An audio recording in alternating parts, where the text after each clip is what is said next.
Welcome back to my channel RV maths academy. आज इस video में हम पढ़ेंगे क्वाड्रेटिक इक्वेशन के रूट्स को हम कैसे पहचानते हैं कि उनका क्या नेचर है, वो रियल है कि इमेजिनरी है, तो ये सारी चीजें। लेकिन उससे पहले आपको ये सारी चीजें बहुत अच्छे से मालूम होनी चाहिए कि क्वाड्रेटिक इक्वेशन क्या होता है, इसकी स्टैंडर्ड फॉर्म क्या होती है, क्वाड्रेटिक फॉर्मूला क्या होता है, कैसे हम रूट निकालते हैं। और इन सारी वीडियोस का लिंक नीचे डिस्क्रिप्शन बॉक्स में दिया गया है। अगर आपको कोई भी कंफ्यूजन या कोई भी क्वेरी है तो वहां जाकर वीडियो को देख सकते हैं। तो चलिए हम स्टार्ट करते हैं। सबसे पहले आता है नेचर ऑफ रूट। हम सभी को मालूम है कि क्वाड्रेटिक इक्वेशन की जो स्टैंडर्ड फॉर्म होती है वो होती है ax² + bx + c = 0। अब हमने सबसे पहले इसमें देखिए कि हमारे पास जो टू डिस्टिंक्ट रियल रूट्स, हम ये सारी वैल्यूज अभी मैं आपको ऐसे नहीं समझाऊंगी कि आप इसको रख लो, आप उसको क्रैम करो।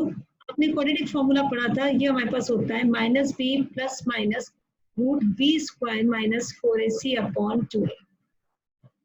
मैंने आपको कहा था कि आप b² - 4ac की वैल्यू, अगर b² - 4ac की वैल्यू ग्रेटर देन या इक्वल टू 0 है तभी आप इस स्क्वायर रूट की वैल्यू आपकी रियल होगी। अदरवाइज क्या होगा, अगर स्क्वायर रूट के अंदर नेगेटिव साइन आता है तो इसका मतलब जब आप सॉल्व करोगे तो उसकी वैल्यू कैसी हो जाएगी, इमेजिनरी हो जाएगी।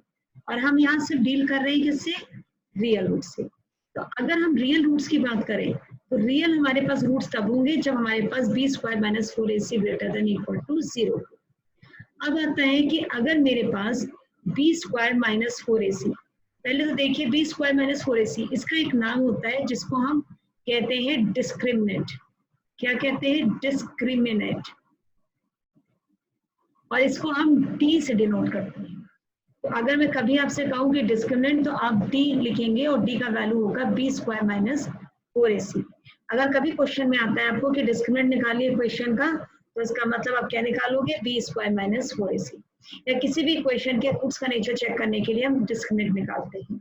अगर b² - 4ac की वैल्यू ग्रेटर देन 0 हो, मतलब पॉजिटिव हो, ठीक है, तो उस समय जो रूट्स होते हैं वो रियल होते हैं लेकिन डिस्टिंक्ट होते हैं, यानी अलग अलग होते हैं।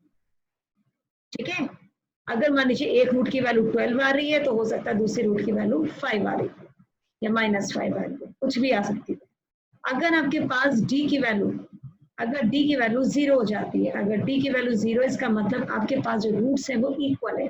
अब रूट्स आपके 2 भी हो सकते हैं, -3 भी हो सकते हैं, मतलब दोनों रूट्स क्या होंगे, इक्वल होंगे। और इक्वल रूट्स को हम कहते हैं कोइंसिडेंट रूट। अब अगर b² - 4ac की वैल्यू नेगेटिव होती है तो ठीक है, अगर इसकी वैल्यू नेगेटिव हो गई हमारे पास तो हमारे पास रूट्स क्या हो जाते हैं, वो इमेजिनरी होते हैं। कैसे हो जाएंगे समय, इमेजिनरी रूट्स। यहाँ आपके सिलेबस में केवल हम रियल रूट्स के ही सॉल्यूशन फाइंड आउट करते हैं। तो यहाँ पर आपके पास दिया हुआ है कि b² - 4ac क्या है, जो रूट्स का नेचर डिटरमाइन करता है, कि वो बताता है कि रूट्स रियल है या इमेजिनरी है। तो इस b² - 4ac को हम क्या कहते हैं, डिस्क्रिमिनेंट, और इसे हम d से डिनोट करते हैं। अब आता है find the nature of the roots. जहाँ भी आपसे बात करते हैं नेचर ऑफ द रूट्स की, तो आप क्या निकालोगे, d निकालोगे। तो सबसे पहले तो आप इसे स्टैंडर्ड फॉर्म से कंपेयर करिए, ax² + bx + c = 0। तो a का वैल्यू हो गया 2, b का वैल्यू हो गया -3 और c का वैल्यू हो गया 5। अब आप इसमें d की वैल्यू निकालिए, यानी कि b² - 4ac।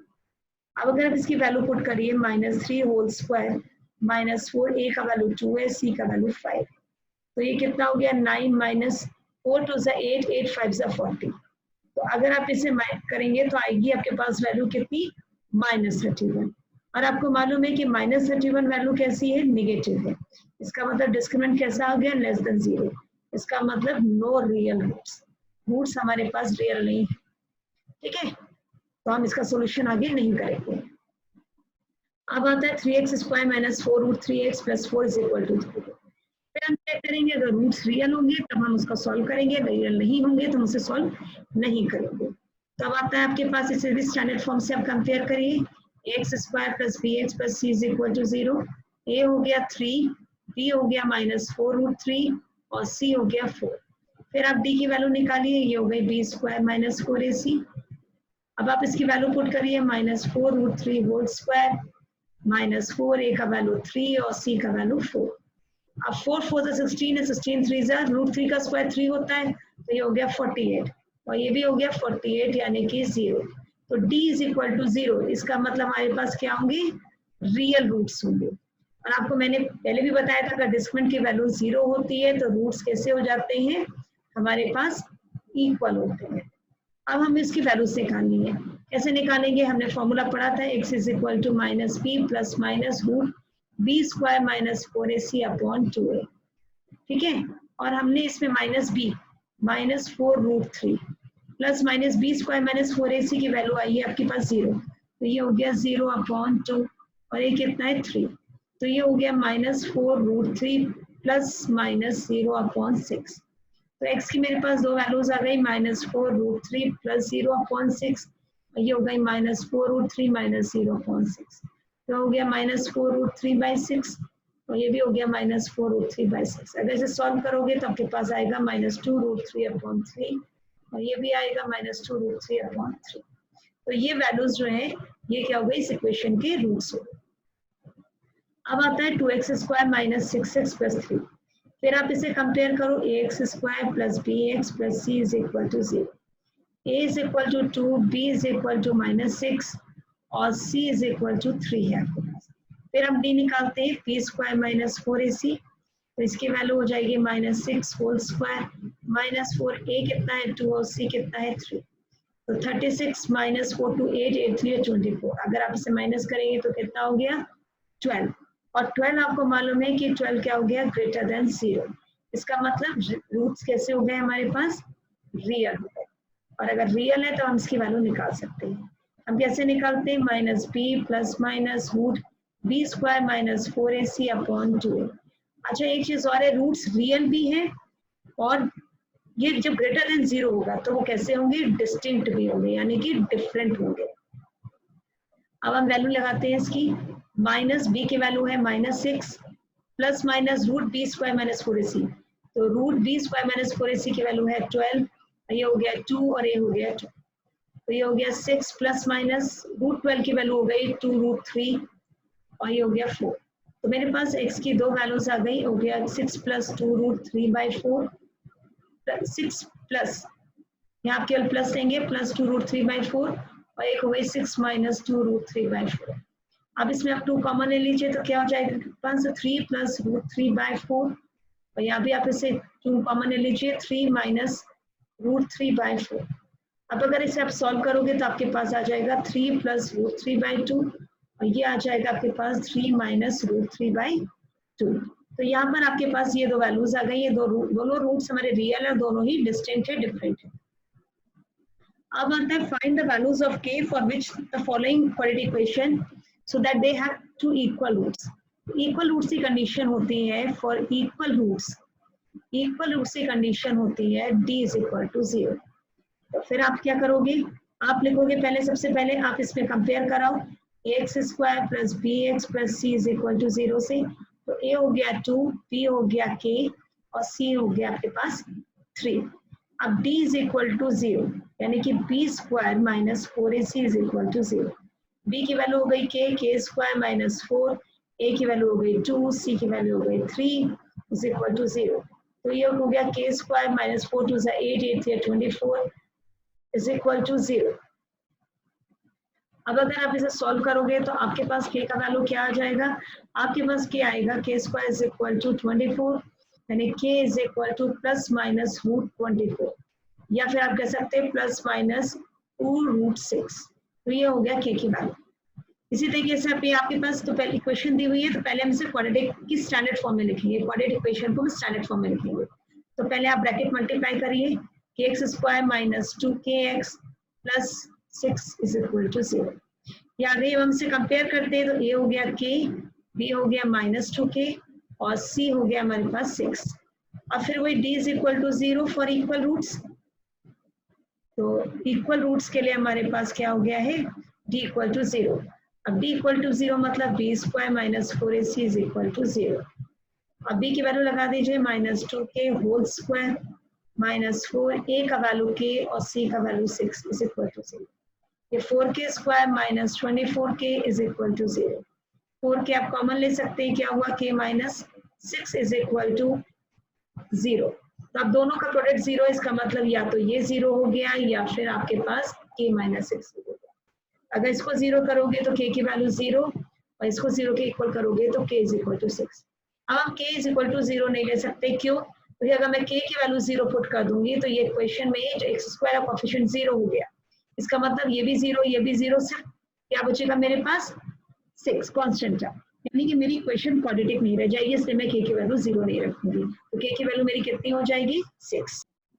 Now, इस क्वेश्चन में मेरे पास दिया है, is it possible to design a rectangular mango grove whose length is twice its breadth and the area is 800 metre square? If so find its length and breadth. जब कभी भी आपके पास कोई सिचुएशन दी जाती है और पूछा जाता है इज इट पॉसिबल, तो हमेशा हम क्या करेंगे, पहले हम क्वाड्रेटिक इक्वेशन फॉर्म करेंगे, उसके बाद हम उसके रूट्स चेक करते हैं और चेक करते हैं कि वो रियल है या नहीं।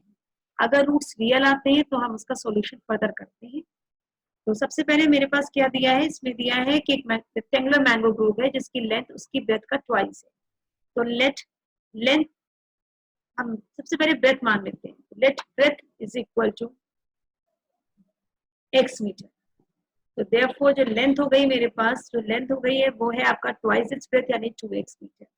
हमारे पास जो मैंगो ग्रोव है वो कैसा है, रेक्टेंगुलर शेप में है। तो इसका जो एरिया हो जाएगा वो हो जाएगा लेंथ इंटू ब्रेथ। अब आपके पास जो रेक्टेंगल का एरिया है, मतलब इस मैंगो ग्रोव का एरिया है वो है 800 और लेंथ इंटू ब्रेथ यानी x इंटू 2x। तो ये हो गया 800 is equal to 2x square, यानी कि मेरे पास आ गया 2x square minus 800 is equal to 0, या x square minus 400 is equal to 0।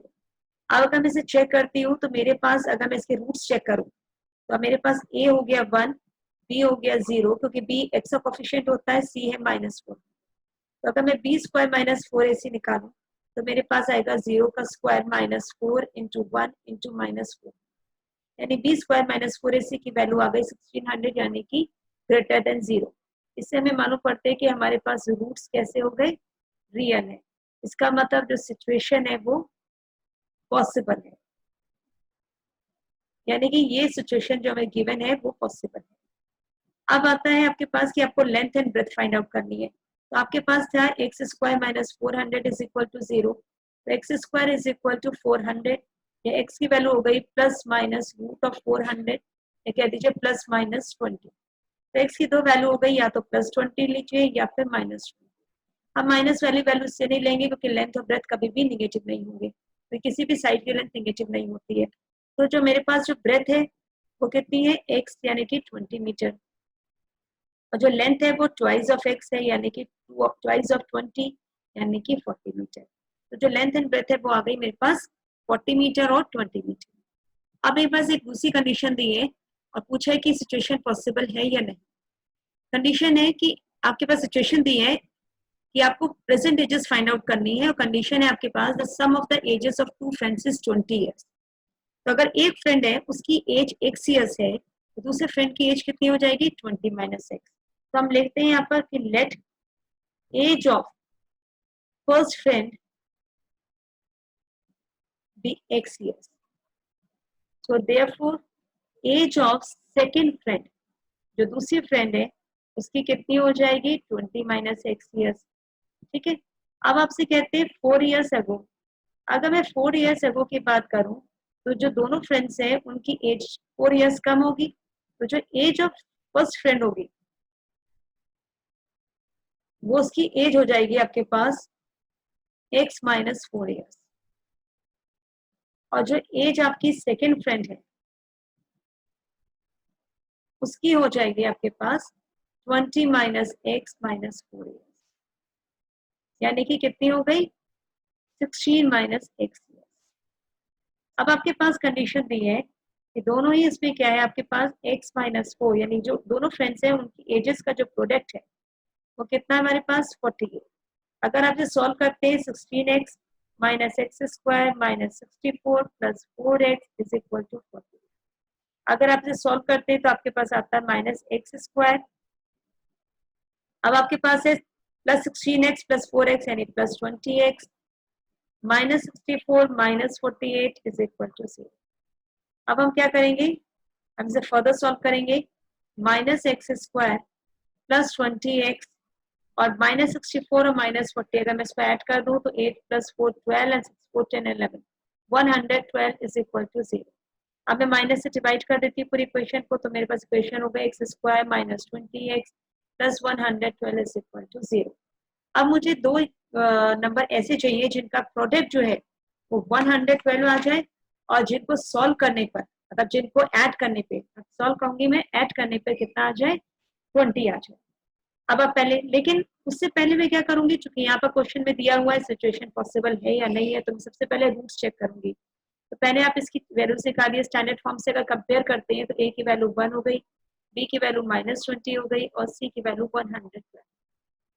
क्योंकि यहाँ पर दिया हुआ है क्वेश्चन में कि इज दिस सिचुएशन पॉसिबल। तो जब कभी भी आपके पास ये दिया हो तो सबसे पहले आप रूट का नेचर चेक करोगे। तो d is equal to b² - 4ac।